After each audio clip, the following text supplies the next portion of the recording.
नमस्कार, आपका स्वागत है इंडिया पब्लिक खबर में और मैं हूं अर्जिता।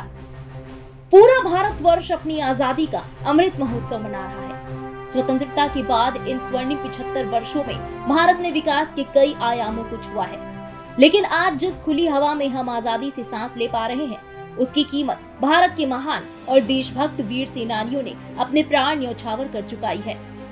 अंग्रेजी हुकूमत से भारत को आजादी दिलाने के लिए मां भारती के अनेक सपूतों ने अपने प्राणों की आहुति दी है। भारतीय स्वतंत्रता के महासंग्राम में महान स्वतंत्रता सेनानियों शहीद भगत सिंह, सुखदेव और राजगुरु के बलिदान को कभी भुलाया नहीं जा सकता। महज 23 साल की उम्र में भगत सिंह अपने साथियों के साथ हंसते हंसते फांसी पर चढ़ गए। शहीद आजम भगत सिंह, सुखदेव और राजगुरु ने 1931 में 23 मार्च के दिन फांसी का फंदा चूमकर अपने प्राण देश के लिए न्यौछावर कर दिए थे। भारत माता के इन अमर बलिदानी और क्रांतिकारी वीर सपूतों के दिए गए बलिदान की याद में हर साल 23 मार्च को शहीद दिवस मनाया जाता है। 12 साल की उम्र में शहीद आजम भगत सिंह आजादी के आंदोलन में शामिल हो गए। भगत सिंह की जिंदगी पर जलियांवाला बाग हत्याकांड का काफी गहरा असर पड़ा था।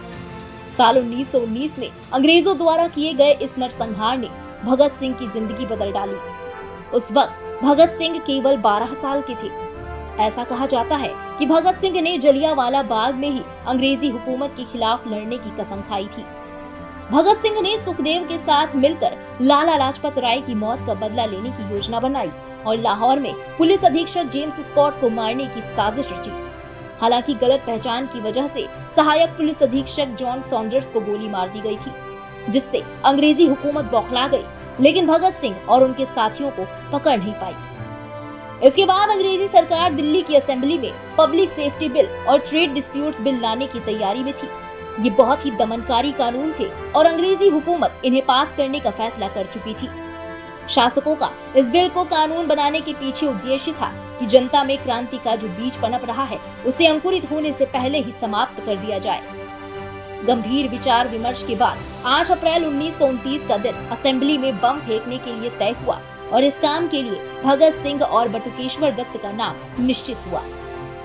इस बम कांड का उद्देश्य किसी को हानि पहुंचाना नहीं था, इसीलिए बम भी असेंबली में खाली जगह पर ही फेंका गया था। भगत सिंह और बटुकेश्वर दत्त बम फेंकने के बाद वहां से भागे नहीं, बल्कि स्वेच्छा से अपनी गिरफ्तारी दे दी। उस वक्त उन्होंने वहां पर्चे भी बांटे, जिसका पहला वाक्य था कि बहरों को सुनाने के लिए विस्फोट के बहुत ऊंचे शब्द की जरूरत होती है। कुछ और सुराग मिलने के बाद लाहौर षड्यंत्र केस के नाम से मुकदमा चला। 7 अक्टूबर 1930 को फैसला सुनाया गया, जिसके अनुसार राजगुरु, सुखदेव और भगत सिंह को फांसी की सजा दी गई। फांसी की तारीख तय हुई 24 मार्च 1931। वहीं बटुकेश्वर दत्त को आजीवन कारावास की सजा सुनाई गई थी। लेकिन इन महान देशभक्तों को फांसी की सजा के ऐलान के बाद से ही देश में गुस्सा था और लोग भड़के हुए थे। विरोध प्रदर्शन चल रहे थे और इससे अंग्रेज सरकार चिंतित और डरी हुई थी।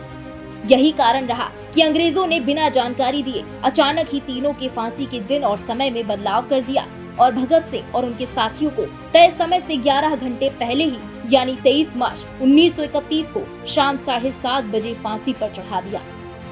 जब भगत सिंह, राजगुरु और सुखदेव को फांसी के लिए ले जाया जा रहा था, तो जेल में इंकलाब जिंदाबाद के नारे लग रहे थे।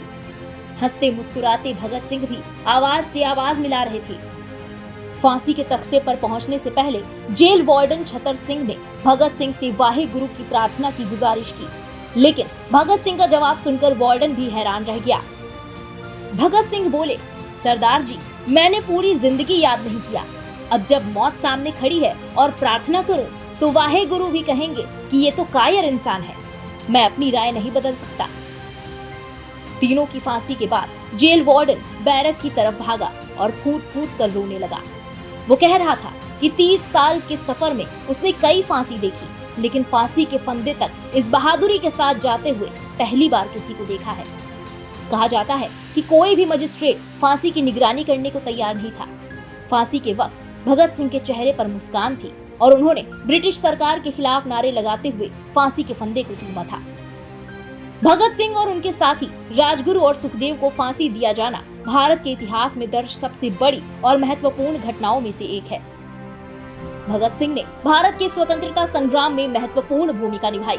उन्हें देखते हुए कई लोगों ने क्रांतिकारी मार्ग को अपनाया। भगत सिंह अपने साहसी कारनामों के कारण युवाओं के लिए प्रेरणा बन गए थे। उन्होंने ही इंकलाब जिंदाबाद का नारा दिया।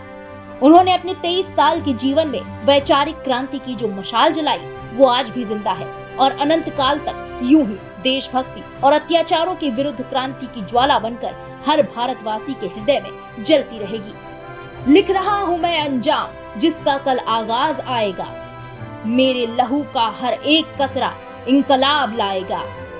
मैं रहूं या ना रहूं पर ये वादा है मेरा तुझसे, मेरे बाद वतन पर मरने वालों का सैलाब आएगा। शहीद दिवस पर मां भारती के इन वीर सपूतों को शत शत नमन।